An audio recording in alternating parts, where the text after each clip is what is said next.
Hello. Appreciate you guys making time to join me this evening.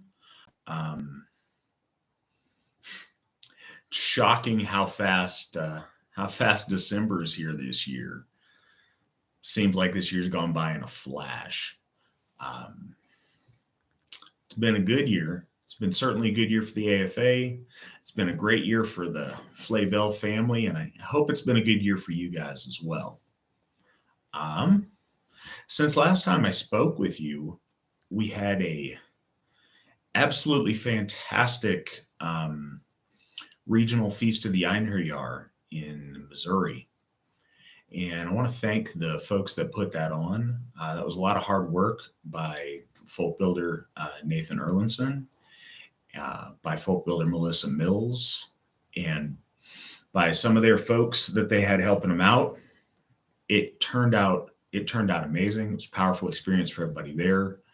I think it's one of those nice ones. It was very, very intimate experience. It was in kind of a house type retreat. So we all got to hang out together and, live together there for a couple of days and share with each other. And I think it brought a lot of us closer together, and it was a very powerful experience. So thank you guys so much for putting that on. I know this month we had a lot going on in the AFA in general. We had a whole lot of Feasts of the Einherjar around the country and around the world. It looks like those went fantastic. I'm sure that our veterans, and I'm sure that the heroes in the All Fathers Hall are happy with how that all went. Certainly hope so.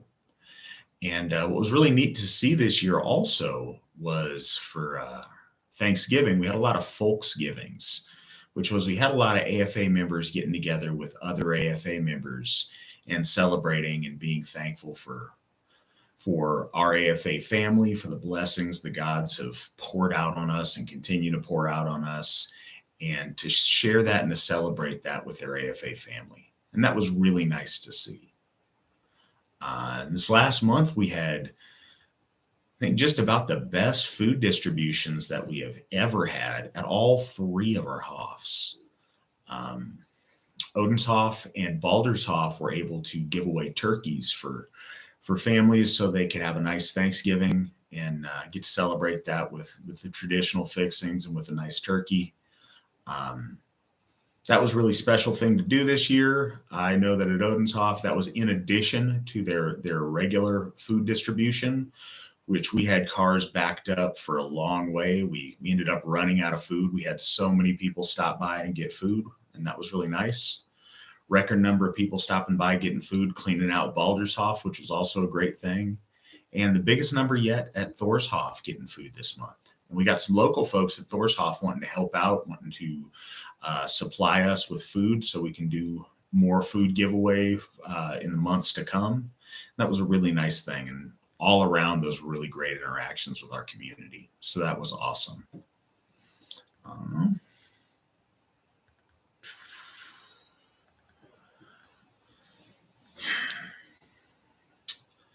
So it is Yule time, and it's my favorite time of the year. It's a wonderful time to get together with your families and with your folk, and to really be in that holiday spirit and share that warmth with each other and come together. And that's time of year I've always loved, but it's something that I'd like us to be aware of this year and just looking out for. As wonderful as the year is, or as this time of year is for most of us, around the holidays can be a very hard time of year for people who are going through depression, for people who have had losses in their family. A lot of people have a very hard time this time of year, and it brings up a lot of bad memories for some folks. I want to encourage any of you out there, if you guys are having a hard time, or if you guys are struggling, or if you're feeling down, reach out to one of our Gothar. We would love to help you. We'd love to talk to you. And really, really importantly, I want to encourage anybody out there. Our Gothar would love to talk to you and love to help. please do not be afraid or ashamed to reach out to psychological professionals to get help that you need. Um, I would much rather you get the help you need before something bad happens than your family getting help that they need after something bad happens. So please, from the bottom of my heart, I encourage you guys, if you need that kind of help, or if somebody in your life does, don't be ashamed or afraid to go and get that kind of help. And always, always, always, anyone on this call, please reach out to your local Gothy. We would love to help you. We'd love to talk to you. We'd love to share and be able to help when you're having a hard time. We'd also love to share and be able to help when you're having a great time. So just keep that in mind.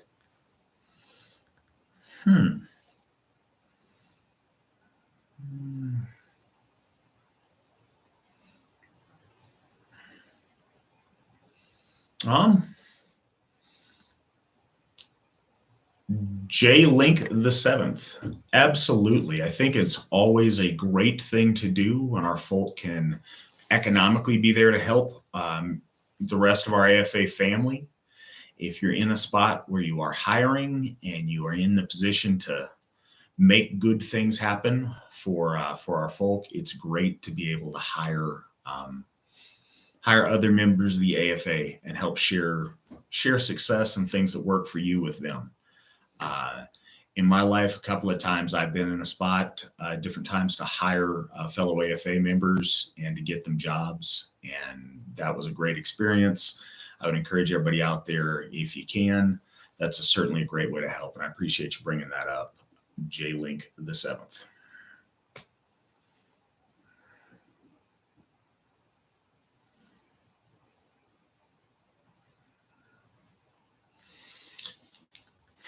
So does anybody have any questions off the bat tonight, or anything they wanted to ask?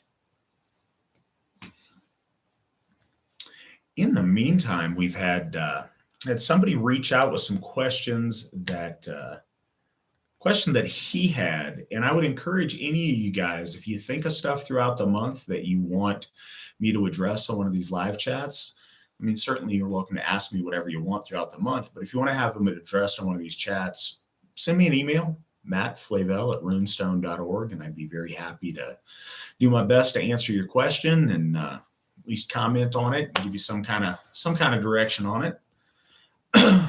So a gentleman reached out and wanted to know Ancestry's take on something.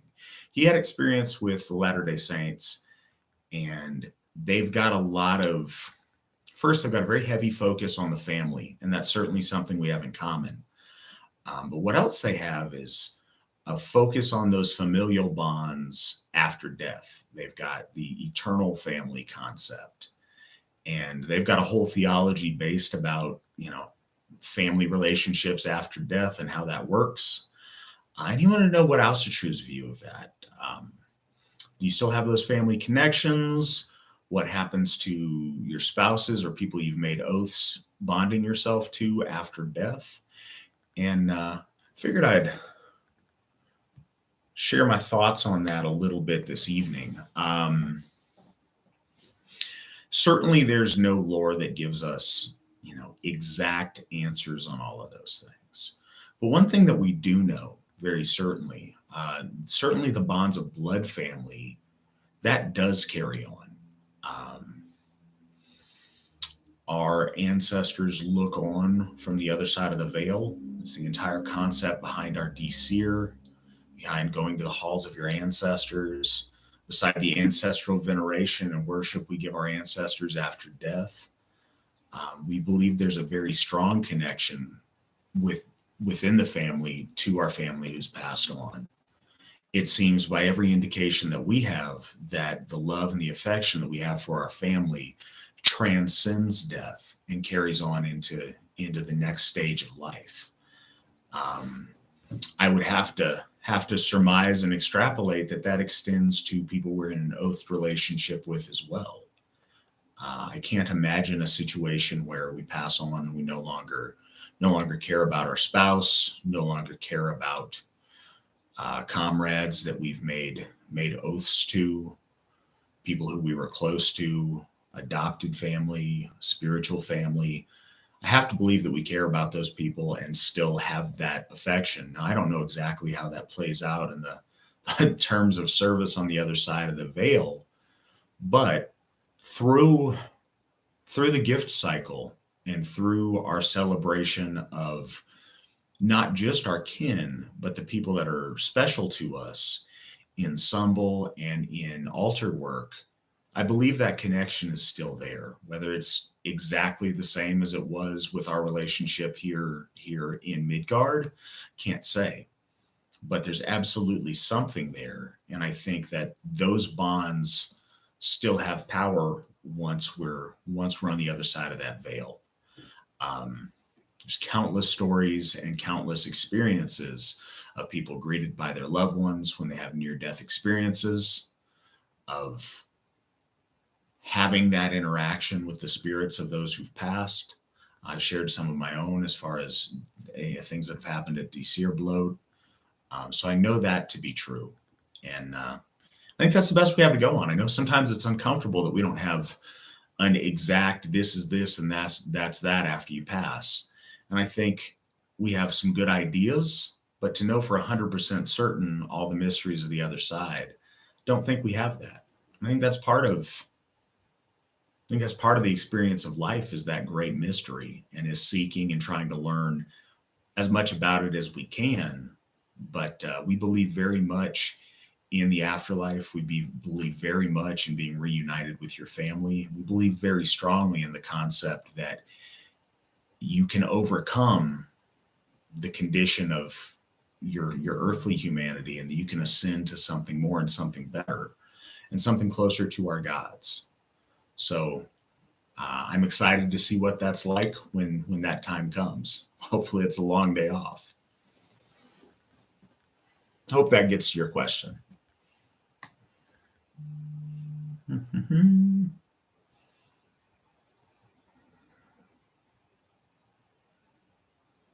All right. Joel's asking us how Njordhof is progressing. Slower than I would like.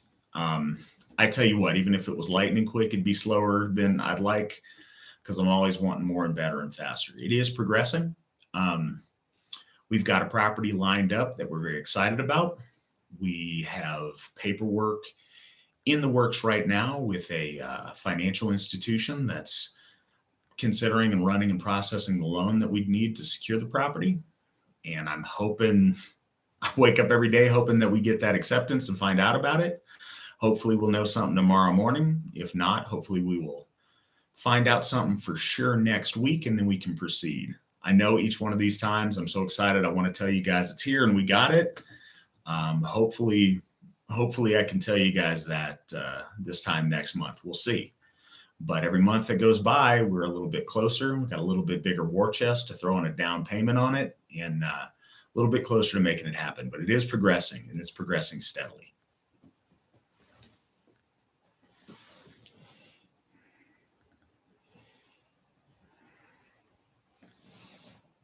Okay. So Eric is asking us, is asking me rather, if I could go over how to become a folk builder and how to start a Hof. So there's two different questions. First, on how to become a folk builder. Honestly, the most simple answer to that is join the AFA, be an active member of the AFA, and reach out to your local leadership, the closest folk builders to you, the closest Gothar to you, and express your interest. Say, hey, I'm interested in folk building. They'll talk to you, and if they think that's a good idea, they'll talk to me. What I will send you at that point is a write-up that I like to send to potential folk builders with stuff that they may or may not have considered about what all that position is, what all it entails. And you read that, think on it, make sure it's something you're committed to wanting to try out, and then you become an apprentice folk builder. We'll get you set up at that point, interacting with some mentorship by the already oathed folk builders in your region and the Gothar in your region. and you can start building the folk and making it happen. It's really important to realize that our folk builders aren't tied to one location all the time. In this day and age, we move a lot. And so if you're a folk builder in one place that didn't have anybody, and then all of a sudden you move across the country or around the world, as long as you're still wanting to folk build and we are satisfied that you're representing us well, then you're a folk builder wherever you go at that point. And you go through an apprenticeship process, usually at least about a year. And if you feel like it's something you'd like to continue doing and that's something you're good at, and if it's something that we would like to continue with you, then at that point you would take your oath and become an official folk builder. Now, the other question about how to start a HOF, a lot of people have ideas about, they're going to get together with some buddies and establish a HOF in their backyard. That doesn't typically work out very well. The best thing that I've seen working, and we're about to have 4 of them, is the AFA establishing HOFs. And if you want a HOF in your area, the AFA, so we look for a couple of things. We look for stability of membership in your area, groups of people that get together regularly, all the time, stay AFA enthusiastic. We're looking for people that volunteer, become folk builders. And if we're going to have a HOF, we need a Gothie of the HOF. So we need somebody who ends up stepping up through the folk building ranks and becoming a Gothie. That may take a little time, but we are steadily committed to continuing to establish HOFs throughout Midgard. We're going to keep doing that as wherever there's a need, wherever we can make that viable. But having that local support that's going to make the HOF happen, because we can get a building and put it anywhere, but we owe it to our gods if we establish a HOF to take care of it and have people that are going to be there, going to worship in that place, going to make that place sacred and thrive, and that it's not going to come up abandoned sometime. So we look for that stability there. And that's the fastest way I could suggest to you that we'll get a HOF. The other thing is consider donating to the HOF that we're working on now. The sooner that we get Njord's HOF not only purchased, but all the way paid off, the sooner we can start on our next projects and get to our next HOFs. So that is the fastest route, I believe, to getting a HOF established.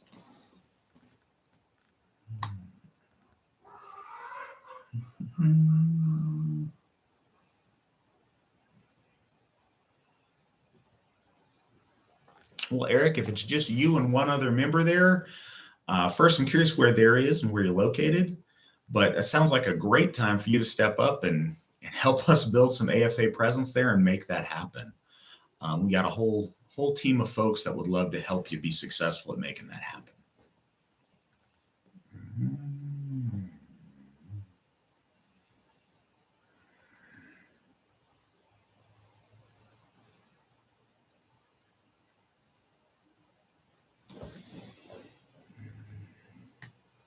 Robert Lee, is a HOF in New England a possibility in the future? Absolutely it is.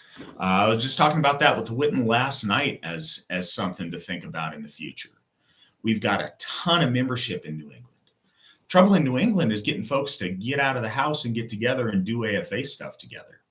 We're always looking for some folk builders up there to make that happen. In order to get a HOF up there, like I was saying earlier, we need folk builders. We need a community that gathers regularly. And we need one of those folk builders to make it all the way and become a Gothie, because we definitely need, we need priests for our temples. So we need Gothar for our HOFs.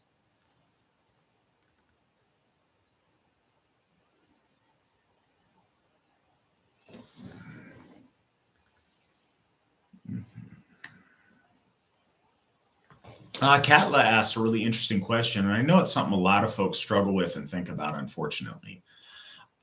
She says, what about when you have a family member who's a person better left unconnected, somebody evil, dishonorable, or abusive? Unfortunately, a lot of our folk have abuse in their past and have family members that are kind of better left uncelebrated. That's unfortunate. Honestly, that was one of the biggest The most dreadful things that could happen to our ancestors was strife amongst kinsmen, because we all kind of share cool points, for lack of a better term. And if another family and yours are competing, by you can compete and score points or lose points. But when it's the same family, when something bad happens to one of you, you guys both lose. So there's no winning. It's something that the more harm you do to your family, the more harm they do to you, your whole family suffers. And that's a really hard thing. And it's a hard cycle to break. There's a connection with those people, whether we want it or not, to a degree. But I think that your time is much better spent focusing on the further your family tree goes back. There may be only a handful of your family who've passed that you knew personally. And certainly having that relationship and maintaining that with them when they're on the other side is very important. But there's hundreds and thousands of ancestors in your family tree. And just because one of them was unfortunately not an honorable person or did bad things to their family, doesn't mean that that person's parents or that person's parents aren't worthy of you honoring and spending that time in ancestral worship about. So, put that person aside if you can't reconcile the trauma that person's caused or the person they were. That's okay. It is what it is. That's weird they've woven for themselves. But I would urge that you don't let that cut you off from that side of a family or for that branch of your ancestry. Because I think that when we look back, chances are there are a lot more great ancestors that you have than abusive or dishonorable ones.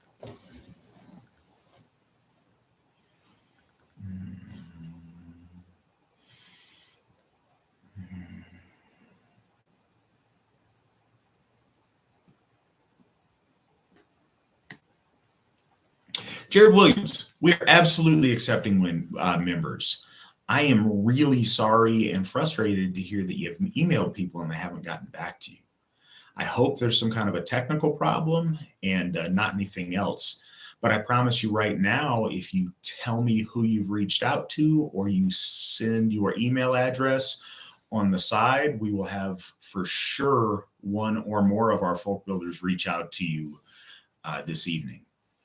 So you let us know over on the side, or if you want, reach out to me personally, Matt Flavel at runestone.org. And I promise I will get back to you and I'll make sure that somebody does get back to you. Like I said, I'm very sorry that happened.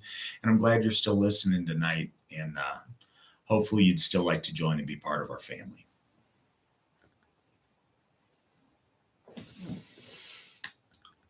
Trey, there is a folk builder near Central Montana. Ryan Harlan is in Central Montana, and he would love to talk to you. R. Harlan at runestone.org. Hopefully Mandy or someone can link that in the side for you. Hey, Bo. Good to have you with us tonight.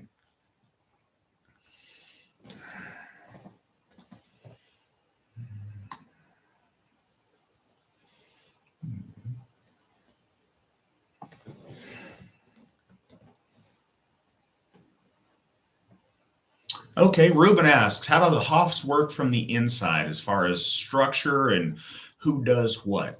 First, we absolutely do.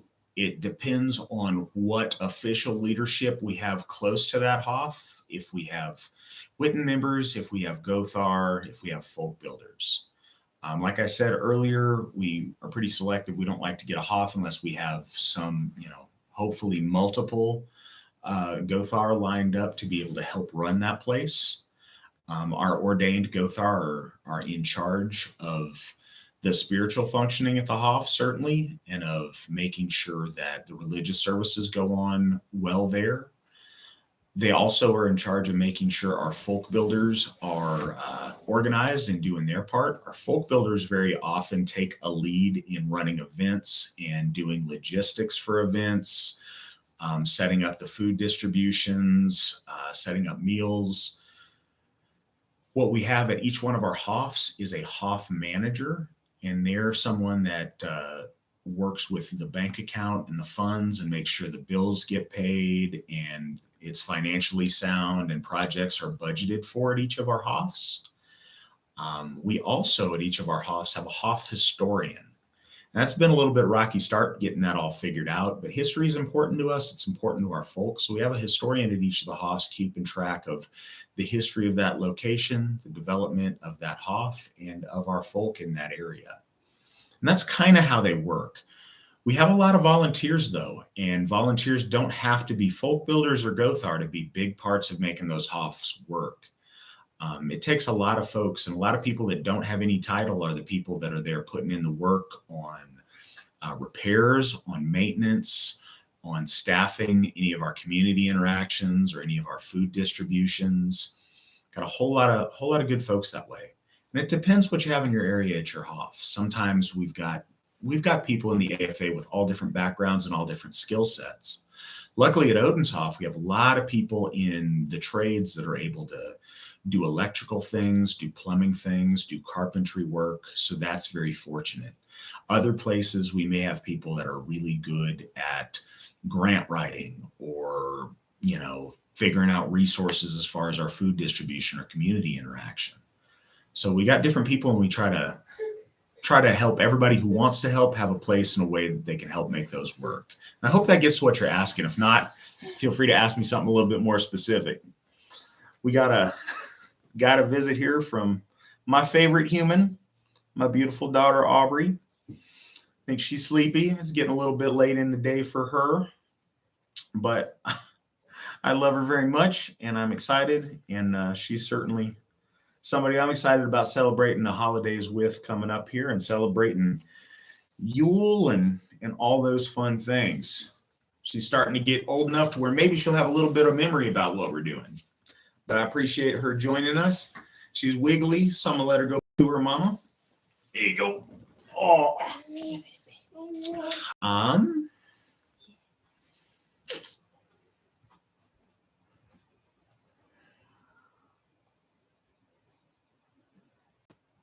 Sorry guys for the dead air. I'm just reading the comments over on the side. Looks like we got a lot of you talking. I'd like to see that, certainly.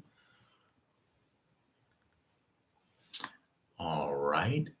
And Eric, you are in Alberta. You are going to want to talk to, I'd like you to talk to Ryan Harlan, the gentleman that I mentioned earlier, who's in Montana. But I'd also like you to talk to our Gothi, Joe Rosenik. Hopefully somebody can link him over on the side and tell you his email address, jrosenik@runestone.org. But he is in the process of moving to Idaho, and either of those gentlemen, both of those gentlemen, would love to get you set up and help you connect with people. I know that interacting across that border has been very difficult since all the COVID lockdowns, but we really want to build a stronger community in Canada. And since our last call, we've had several Canadians express interest, wanting to get together and wanting to do something. So please do reach out, and we would love to see more happen in Alberta. As a matter of fact, one of the people we spoke to in this last month about this was from Alberta.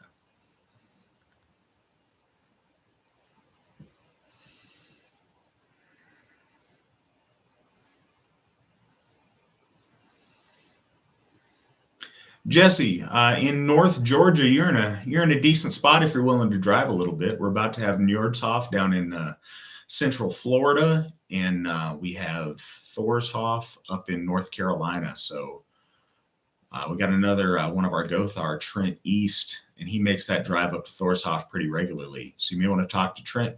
Maybe y'all can carpool. Maybe y'all can figure something out. But we've got plenty of people to connect you with in North Georgia.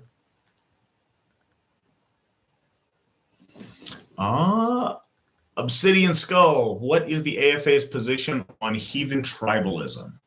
I would love to answer that question. I want to know a little bit more. I want to understand what you're asking a little bit. And I'll throw this out here in the meantime. Tribalism's gotten thrown around in ancestry circles a lot, and it means different things to different people, so it's hard to address. So yeah, if you tell me what you mean by heathen tribalism, I will absolutely give you an answer on that.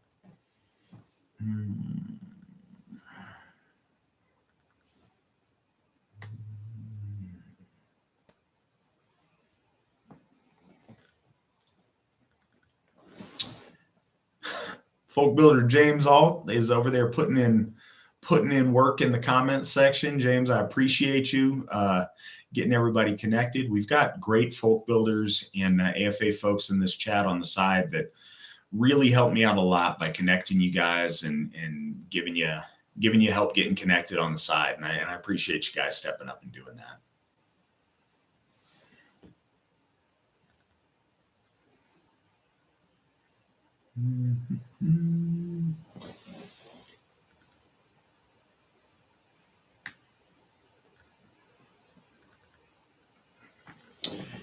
So Eric asks, what's the proper way we can promote the AFA to possible future members?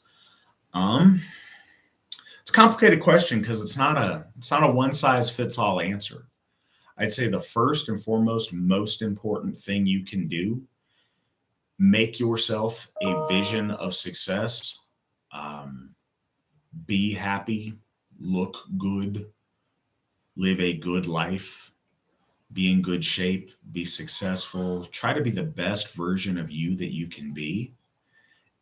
And beyond that, when you do that, wear your hammer, wear it out, be proud of it. That lets other people know that you're also true. And from there, when people ask or when you have an opportunity, don't push them to join, but push that the AFA and Ancestry has made you a better person and has been a part of your success, assuming that that's true. I think that's the best thing you can do because you're a living billboard for the Ancestry Folk Assembly. And it's made your life better and it's helped you to be the that you can be. That is the best way you can sell the AFA to other people who are interested. The other thing I'd say is don't shy away from the conversation. Very often it seems like a really big topic. And when somebody casually like, oh, nice hammer, or it somehow comes up, it's very easy to brush it off and be like, oh yeah, cool, thanks, and walk off. Use those opportunities. Say, hey, oh, I appreciate that. Are you Ancestry? Ancestry, what's that? Well, let me tell you. Let me tell you about the Ancestry Folk Assembly. And if they're interested, tell them more. And if they're not, don't push it. Let them know who you are and that you'd answer questions if they want down the road. But that's the first thing I'd suggest. I'd also suggest that the most success that you'll find is with friends and family and people you already know, as opposed to, going out on the street corner. Do that if you want, but I think you'll find success with the people that know you, the people that trust you, and the people that you interact with regularly. And that's often, maybe coworkers, friends, family. Those are the people I'd suggest reaching out to first.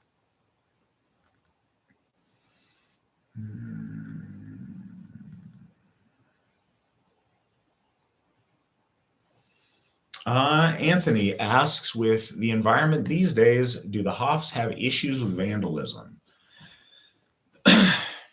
No, we've been very, very fortunate. We have had very few incidents of any kind of vandalism. Not a lot of damage. We did have early on years ago some vandalism at Odenshoff, but it was homeless people that appear to have a drug problem broke in, and I think they stole a ham and some sardines. But we haven't experienced a lot of vandalism. We've been very fortunate. We do our best to be insured properly, and we do our best to have cameras and security systems set up at our Hoffs to take care of our responsibility to keep those sacred places safe and protected. And I think we've earned some good favor and some blessings of our gods that they've looked out, and we've been very fortunate so far not to have vandalisms at our Hoffs. We have had people on the other team that have threatened vandalism. The left threatens violent things with impunity a lot, but so far we've been very fortunate and haven't experienced that.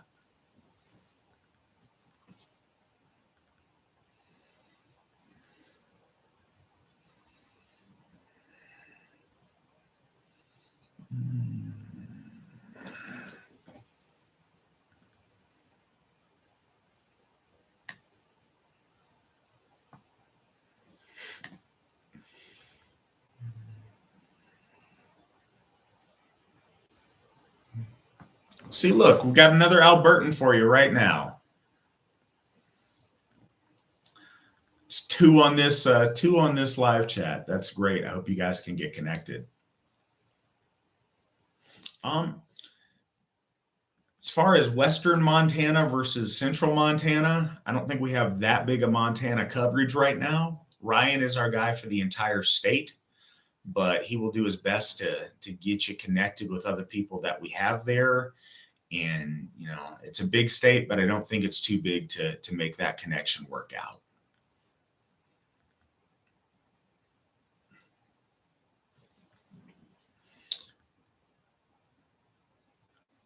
So, Yamnaya Kimbry, Ohio is one of our densest populated, most active AFA states. It is one of the hottest places right now for AFA activity and AFA growth and AFA folk builders. We've got 4 folk builders in Ohio right now. So if the Austria Folk Assembly was there, hopefully Mandy can link them in the side, but Christian Williams, Joe Drotos, Jessica Lambert, and Tim Dumas are all folk building in your state, and they're doing great things. So you are in a really good spot to get involved if you'd like to.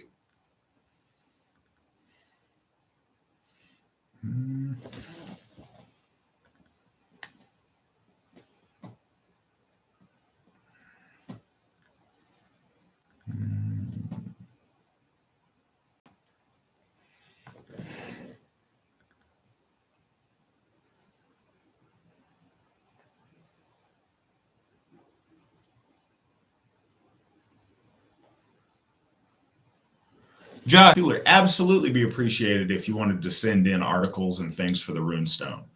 Art is always welcome. We love art. We need art. Still waiting on some contributions for the Art for Egil contest that we're running for pictures of Egil Skallagrimsson before his day of remembrance. That's coming up here on the 9th. But the piece you submitted is really cool. I like it a lot. But yeah, articles and art are always welcome. We do look them over, and it may not be the right thing for that issue, so don't get hurt and offended if it doesn't make it in. But yeah, we'd love contributions that way. So send those to runestonepress@runestone.org.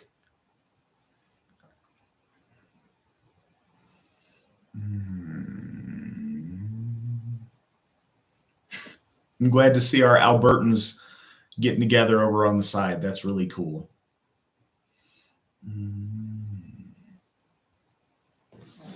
I'd have to look at a map.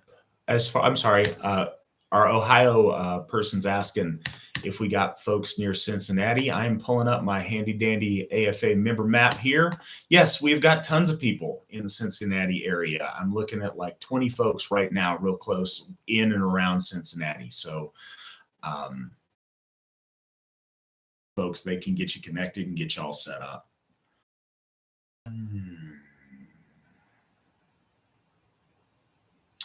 Ruben, as far as a virtual moot, we like to do stuff in real life and get together, but we do, and we're looking for chat opportunities for folks to get together on regional phone calls, regional meetings. I know some of our places do that regularly. I'm not sure where you're joining us from tonight, but your local folk builder may be very interested in having those kind of calls. Like I said, we have a lot of those going on. So yeah, reach out to your local folk builder, and if it's something you'd be interested in, suggest that. And if it's something you'd be willing to host or be a part of, I'm sure they'd be happy to try to get that going for you. I know we've got people that are spread out, and sometimes it's harder to get together with people in person than we'd like it to be. So I think that's a really good idea. We got a lot of good technological resources that we can use to keep ourselves close together and and to keep that family feeling going. So please do reach out to your local folk builder. He or she would be very happy to help you.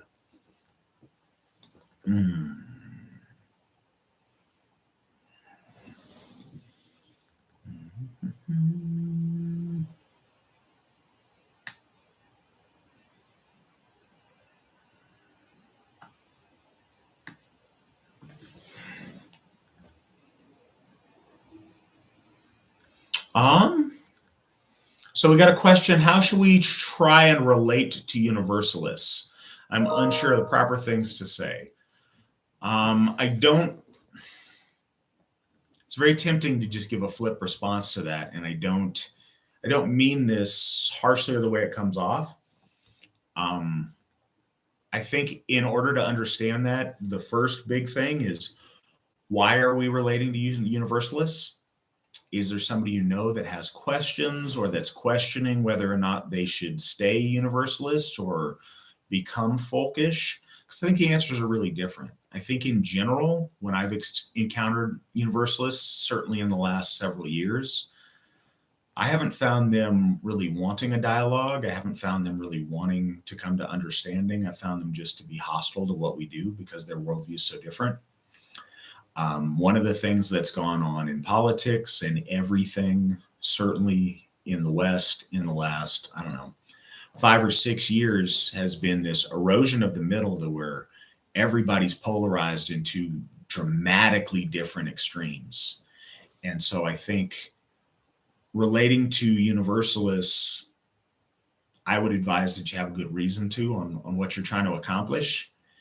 And if they're coming to you and they're wanting to explore your beliefs, I would relate to them proud of who you are and what you believe in. I wouldn't start feeling a need to justify yourself or to qualify what you're saying or to get on the defensive. No, we're not doing anything wrong. Be proud of who you are and what you believe, and approach them with that in mind. Not aggressively, but just proud of who you are and proud of what you stand for, because we're not doing anything wrong. We're doing the right things.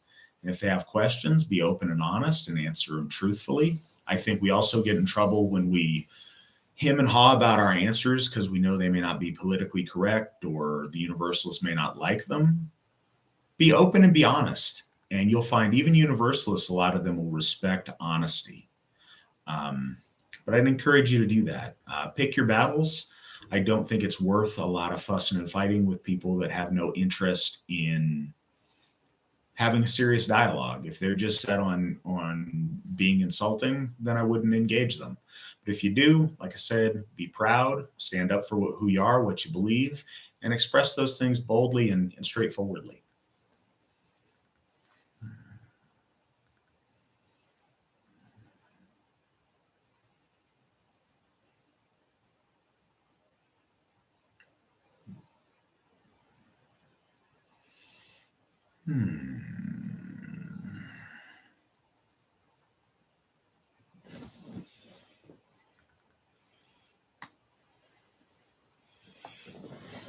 I think some folks are on the side. Joel's making a really good point.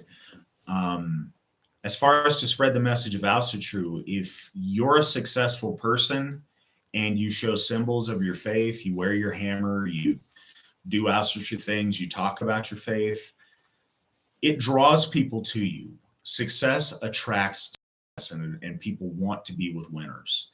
If you are successful and you make your life better, and that's the thing, don't get caught up thinking that you need to be here, but you're here. Worry about where you were versus where you are. We're all going to be at different levels. But if you are the best you've ever been, if you're the best version of you that you can be, or you're working towards it, that success and that positive trajectory, it's attractive to people. They want to know what you've got. They want to be part of what you got. They want to stand in your shine.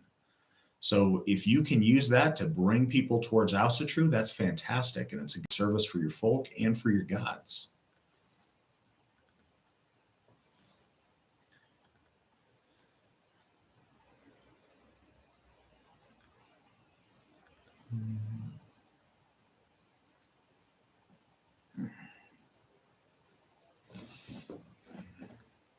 So I was assuming with the universalist question that we were talking about, you know, white universalists. If we're talking about different people from different backgrounds that are universalist, if they're people that are wondering about, why we're folkish and they're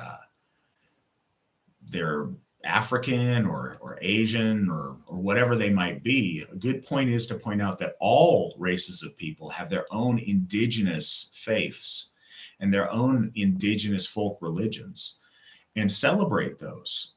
Encourage them to look into those, encourage them to embrace those. There's a lot of really great ones out there. They're not for me, they're not for us, but they certainly are for their people. And that's a good way to keep the conversation positive, but express, where we're coming from in a way that they can relate to, and that in their own way they can participate in a way that's relevant to their ancestors.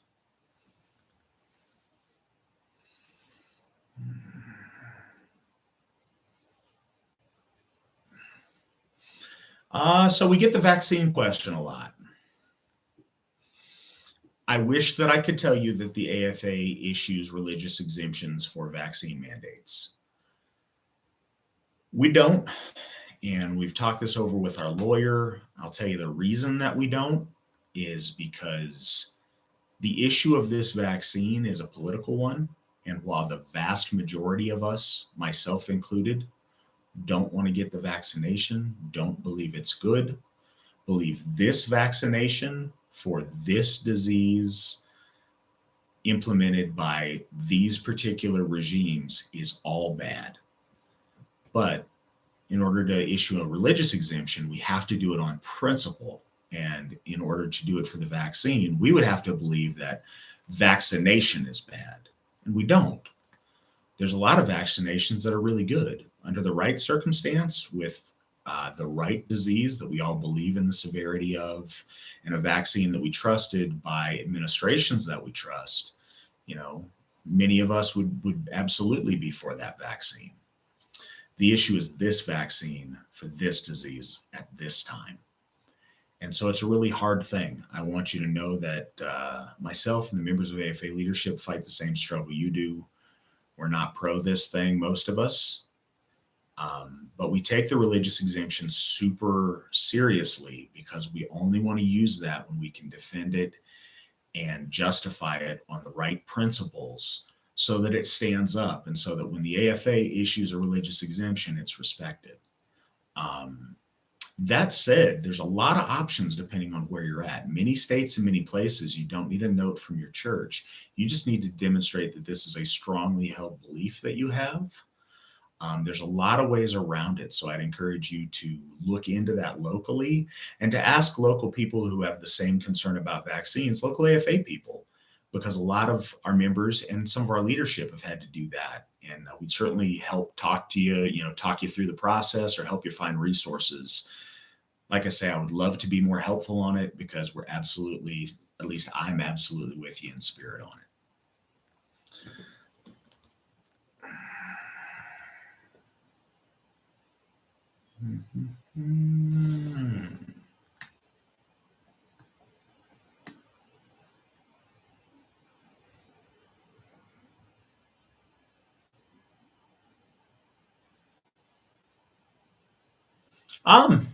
You know what? That's a fair question, Jesse.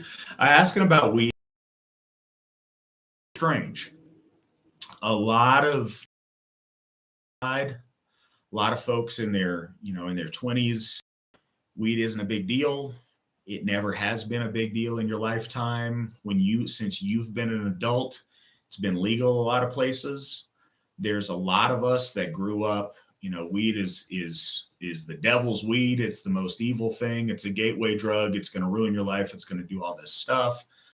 A lot of that turns out to be overblown, but a lot of us still associate it with degeneracy and a bad culture. And a lot of people don't. The AFA doesn't have a weed policy other than we try to be respectful to parents and how they're trying to raise their kids. We would encourage that you don't do a bunch of weed around AFA children and families.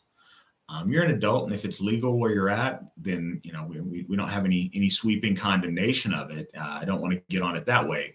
The biggest thing, like I said, our biggest concern about it is we don't want to disrupt what parents are trying to teach their children, and we want to be respectful of that. And that's all. If you smoke weed, then cool. I hope it helps you. I hope it's getting you what you want from it in a productive way. But like I said, just please be mindful if you're at AFA events. Be mindful in general of other people's kids.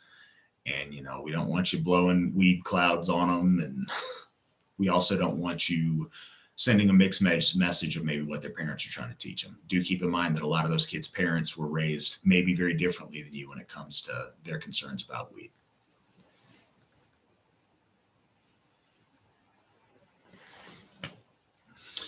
Giga Squid, how do I feel about groups like NSM?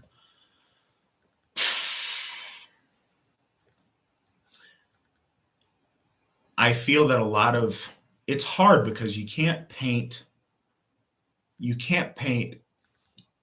all of the groups on the far right end of the spectrum as with one brush. A lot of different people, a lot of different groups with a lot of different ideologies. The only groups whose ideologies I'm ready to go out here and fully endorse is the Ancestry Folk Assembly. I think it's great for people to be politically active as long as they're politically active in a legal way.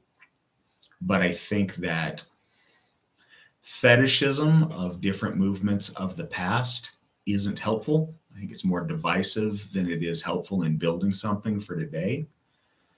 I think that needless shock value and extremism in a way that's going to scare normal people is not effective and not helpful. I don't think it does anything to bring your cause forward.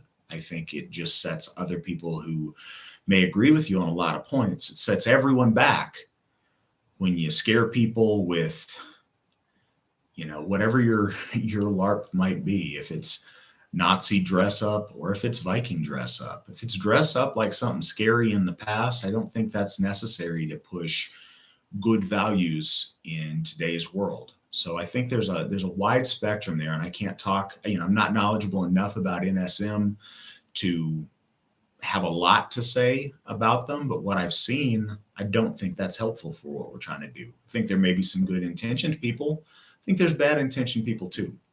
The other thing to look out for in groups like that, I'd say, and we run into this, anybody who tends to be politically right runs into this, is folks that are just out for shock value and just out to be contrarian.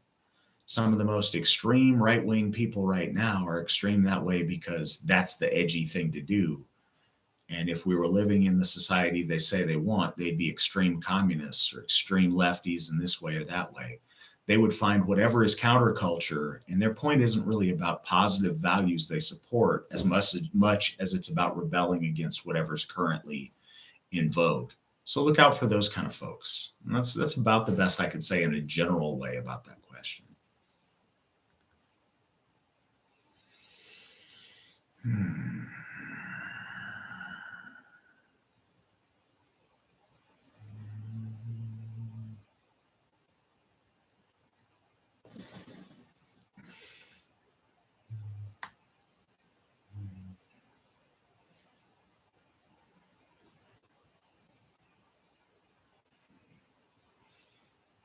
I'm a little bit behind on the questions, guys. You guys have been awesome with having stuff to talk about tonight. The hours surprises me. But yeah, it's been a really good chat tonight on the side, it looks like.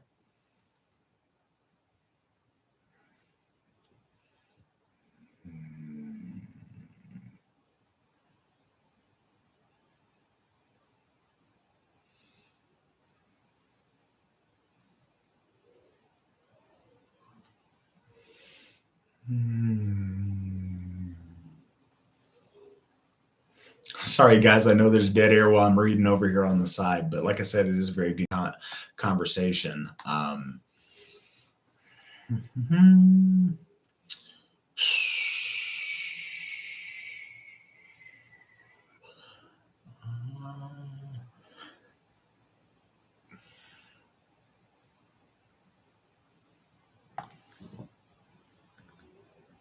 Okay.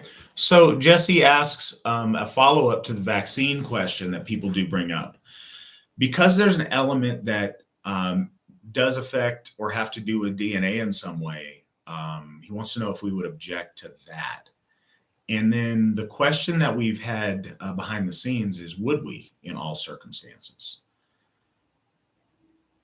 If we retroactively decide we want to make an exemption for this vaccine and then we look for reasons, we can find something and we can make something up and come up with something. But that's wrongheaded and it's not an honest way to deal with it. I say it's wrongheaded. I don't mean that. I understand. We feel that for the AFA, it's the wrong way to go about it. We want to base it on actual and sincere principle and not on trying to justify a specific particular case. And it's important on how we do policy and how we make any of these stands that we don't make them based on every new specific thing, but that we're on solid principles that are timeless. And that's how our exemptions are going to stand up in courts and in society to have value. If there was a DNA altering, something that messed with some part of the DNA that could eliminate Down syndrome or eliminate spina bifida or make it to where none of our children could possibly be, mentally handicapped or crippled in other ways, would we object to that? I think a lot of us wouldn't. If we could have something if we could take some kind of a vaccine that messes with DNA that can ensure that you'd never have Alzheimer's or dementia, would we be opposed to that? I wouldn't. So there's a lot of cases that a great many of us would be okay with that. Now, if that's a personally held belief of yours that's sincere, then again, please absolutely state that and write that in an effective way to your employer or whoever's trying to mandate that you take a shot. And I hope that works out if that's what you believe. But we've run that, and to be honest, there's a lot of cases to where if something did affect genes in a way that eliminated some really terrible stuff from our folk, we'd probably be in support of that, or at least a lot of us would individually.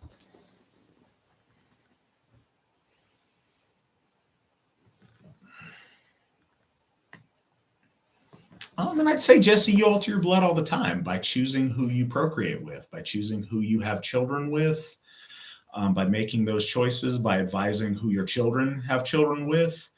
I think we make choices all the time to protect or get the best situation that we can to affect our bloodline. And I'm not advocating for DNA-based medical stuff. Honestly, I'm not a doctor and I can't talk educatedly on it. But that was our thought process about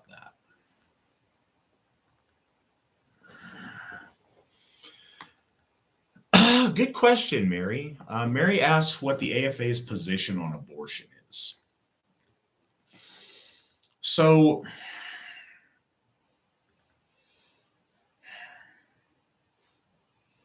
the AFA's position on abortion, just to start with, is what most everyone's position on abortion was until very recently.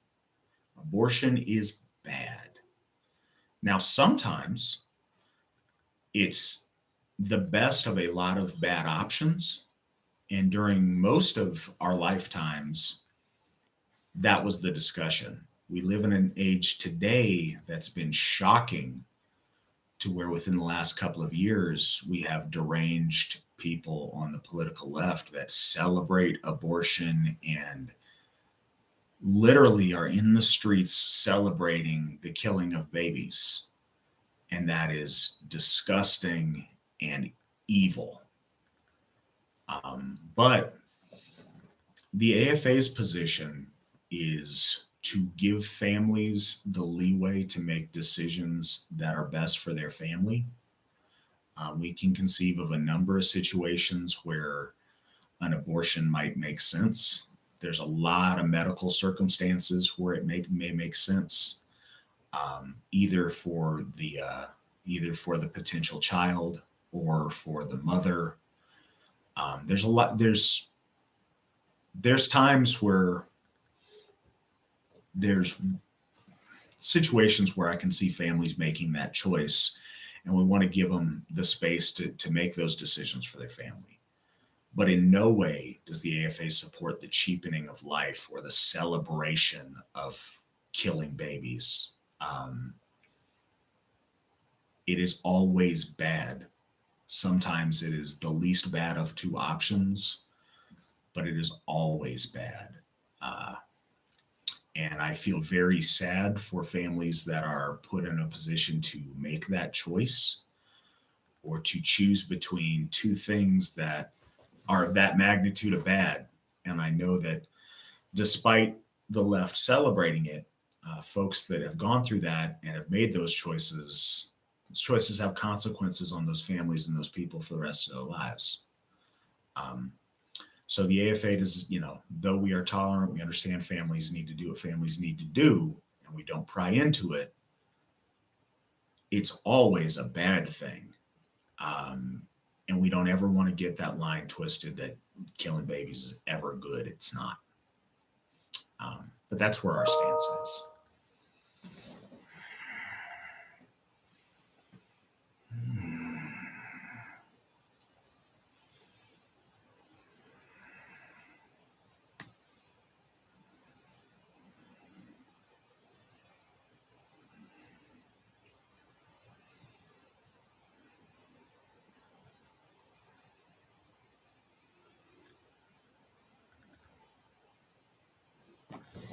So you guys asked about groups like NSM, and we have a guy on the side that's making a very good point. A lot of the more extreme groups that are more overt with very extreme things, sometimes those groups have agent provocateurs. Not this guy. I know that we all run into these people that everybody they don't like is a Fed. But there are folks that infiltrate some of these groups, and we have seen in the past that they try to lead these groups in very dangerous directions and lead individuals within those groups to make very bad choices that mess up the entire rest of their lives and can wind them in a lot of trouble. Do be aware that that is a possibility in some of these more extreme groups, especially if anyone in that group advocates any form of illegality or pushing that line towards accelerationism. Please be very aware of that and stay away from that.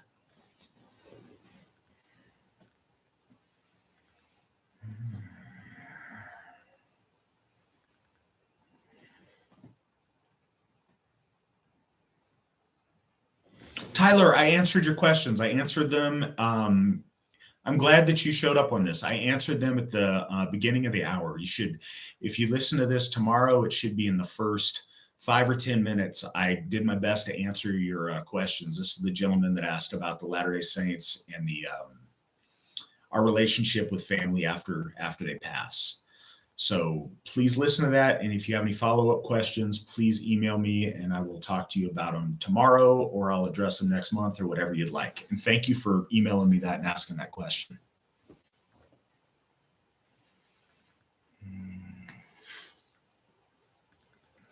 So Ryan's asking if we're going to get more AFA hats and more AFA stuff in stock soon. We are working on our store and our merchandise. I don't want to lie and say soon when I don't know. We are working on getting some more of that stuff set up. We've got some actual AFA members that want to be involved in the production of those kind of products. And so we are working on it. It's going slower than I'd like. Can't promise when we'll have more AFA stuff in stock. We're always going to have books in stock. We've got calendars for next year that'll be in stock very soon. As far as hats and clothing, it's a little bit harder because you get those in different sizes and you end up with a lot of back inventory that doesn't move and a lot of waste. So we're trying to resolve that right now.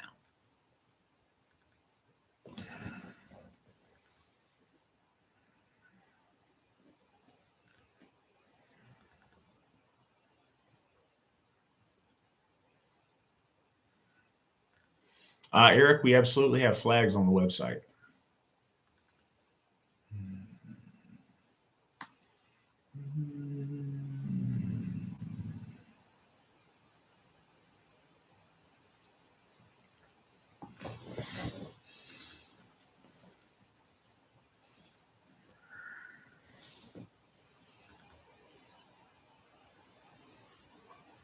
Sorry, guys. Again, I'm catching up over here on the side.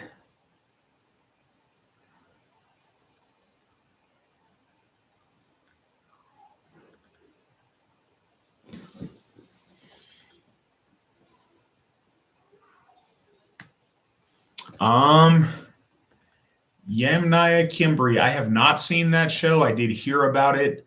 It's ridiculous and it's offensive. I think anything where you deliberately misportray real people that existed is a slap in the face to actual people that lived an actual life.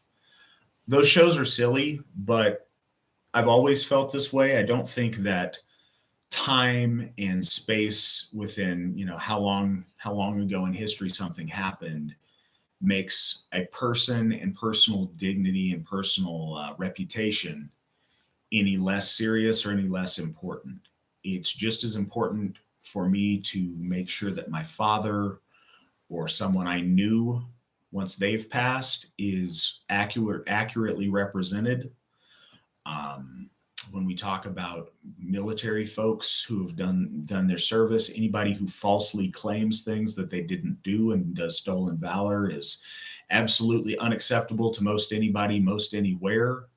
I think when you go back in history and you deliberately misrepresent a real person that lived and did things, it's shameful. And I think when you misrepresent a culture like that to try to make it conform to today's political correctness, it does a disservice to everyone who doesn't know better, who watches it, and it starts teaching people things that aren't true. I think lying to our children, and I think lying to people about our history is a shame to all the people who've come before us.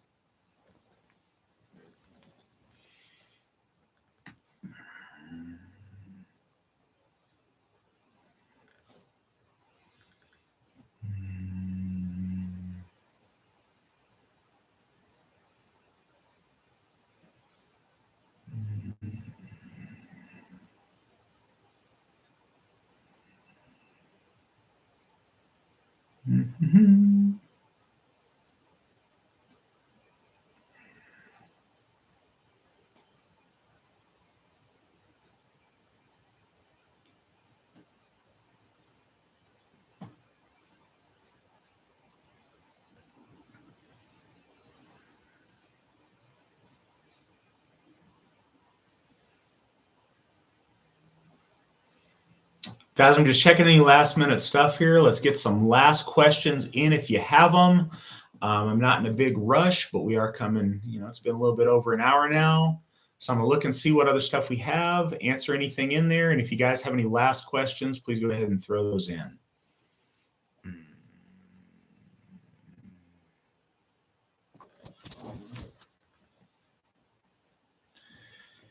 Gigasquid. And want it to become an AFA, I think. That sounds amazing. I'd love to hear more about that. If you could message me on the side, send me a message at mattflavel@runestone.org. If you're serious about that, I would love to talk to you about that.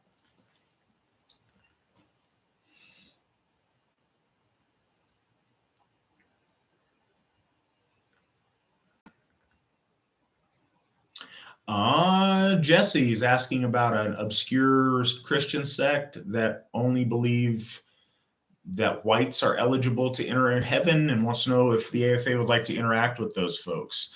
Depends in what way.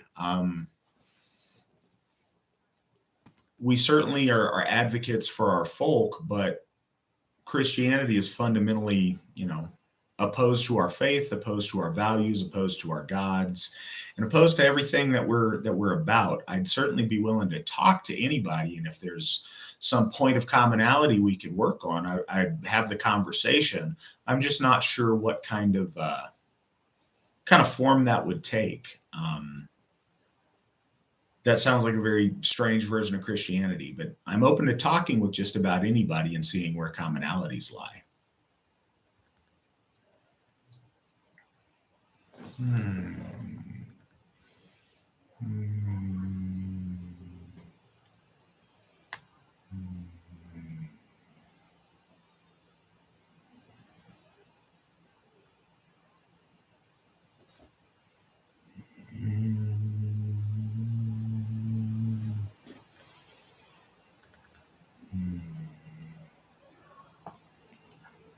Charles asks, how do I feel the AFA compares with Native American tribal organizations?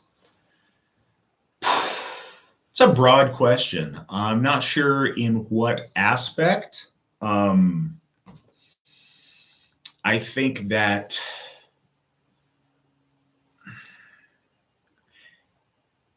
first, it's not monolithic. Tribal organizations in North America are very, very different depending on what part of the continent they're in and what their specific traditions are. I think there's a lot of things we have in common. I think there's a respect for ancestry and for tradition and history we have in common. There's a respect for our folk and our people and our nation that we have in common that they have, for theirs as well.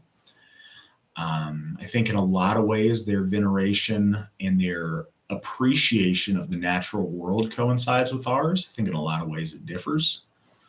As far as their organizational structure, they're much more fortunate than us in the sense that they have autonomy for lands in space and reservations. In Alaska, they have native corporations that are very successful with payouts from the government. So they're in an entirely different reality that way. But I think the core principles about them being an indigenous faith overlap with us in a lot of ways.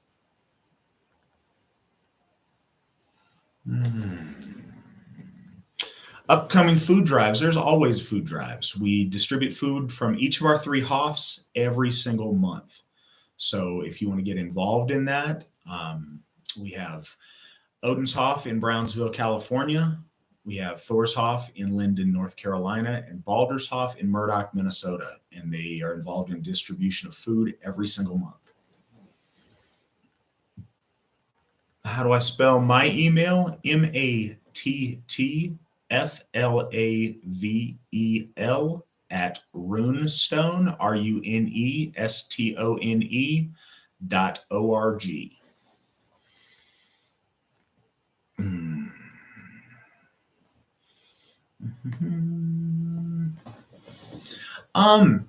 In a way, kindreds are like tribes. I'd say more they're like families. I'd say a tribe tends to be a much bigger unit, more like the AFA as a whole.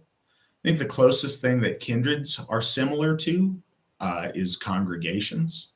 AFA kindreds are local groups of AFA worshipers, but hopefully those kindreds come together into tribes and families. And that's the biggest thing in the time that we're in, is considering the entire AFA to be our big tribe, our big family, and building those kind of bonds along those lines, I think.